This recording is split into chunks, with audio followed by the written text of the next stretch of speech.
भोंदू खरातच्या ऑफिस मधले चाळे तर सगळे सीसीटीव्ही कॅमेऱ्यातून समोर आले आहेत। पण भोंदू खरातकडे आलेले भक्त या बाबाला आपल्या व्यवसायाच्या ठिकाणी, घरी आणि फार्म हाऊस वर सुद्धा घेऊन जाण्यासाठी इच्छुक असायचे। आणि अशा या आउटडोअर व्हिजिटसाठी खरात तब्बल 5 लाखांपर्यंतची रक्कम आकारायचा अशी चर्चा आहे। अमावस्या पौर्णिमेच्या गोष्टी ऐकून तर तुम्ही थक्कच व्हाल। जाणून घेऊयात सगळं सविस्तर। नमस्कार, मी अक्षरा चोरमारे आणि आपण पाहताय लोकमत। तर अमावस्या आणि पौर्णिमेला खरातला नेण्यासाठी पहाटेपासूनच त्याच्या ऑफिस बाहेर, घराबाहेर महागड्या कारची लांब रांग लागायची। मात्र जो जास्त दाम देईल त्याच्याकडेच खरात जायचा। SITनं सुद्धा या तपासात हा खुलासा केलाय।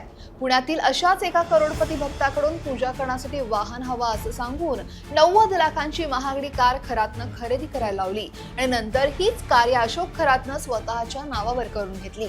भोंदू खरातच्या कार्यालयात अमावस्या आणि पौर्णिमेच्या दिवशी सकाळी 8 वाजल्यापासून दरबार भरायचा।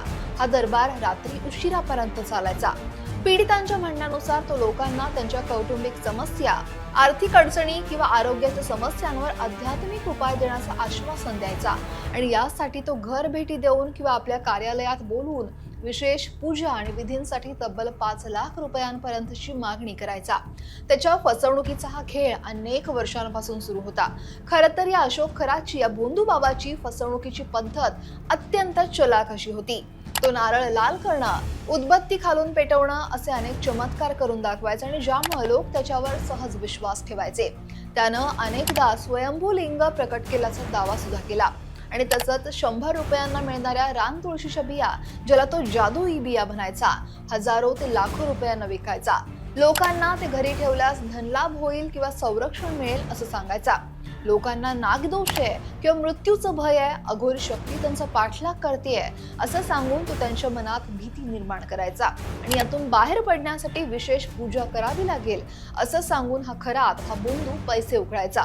धक्कादायक बाब म्हणजे तो लोकांना परदेशात पूजा करण्यासाठी सोबत घेऊन जायचा आणि त्याचे सगळे खर्च या पीडितांकडून वसूल करायचा। अमेरिकेपासून ते युगांडापर्यंत अनेक देशांमध्ये त्यानं असे दौरे केल्याचं समोर येत आहे। हे दौरे नवीन वर्षाच्या पूर्वसंध्येला केल्यास दैवी शक्ती सक्रिय होतात असं तो सांगायचा। त्यानं जवळपास 150 परदेशी दौरे केले असल्याचा संशय आहे आणि ज्यातून त्यानं तब्बल कोट्यावधी रुपये कमवलेत। तर अंधश्रद्धा निर्मूलन समितीच्या कृष्णा चांदगुडे यांनी खरातवर अजून एक गुन्हा दाखल करण्याची मागणी सुद्धा केली आहे। या भोंदू बाबानं म्हणजेच अशोक खरातनं कोपरगाव इथल्या शुक्राचार्य मंदिरात येऊन गेल्याचा दावा सुद्धा त्यांनी केलाय। चांदगुडे यांच्या म्हणण्यानुसार भोंदू बाबा अशोक खरात हा कोपरगाव इथल्या शुक्राचार्य मंदिरात 2 वर्षांपूर्वी आला होता आणि यावेळी मंदिराचे काही ट्रस्टी सुद्धा उपस्थित होते तर काही अनुपस्थित होते। या भोंदू बाबांना तिथे पूजा करत मोठा चमत्कार दाखवला। त्यानं ट्रस्टींना डोळे मिटायला सांगितले आणि काही वेळा त्यांनी डोळे उघडताच नाग देवता प्रकट झालेली दिसली।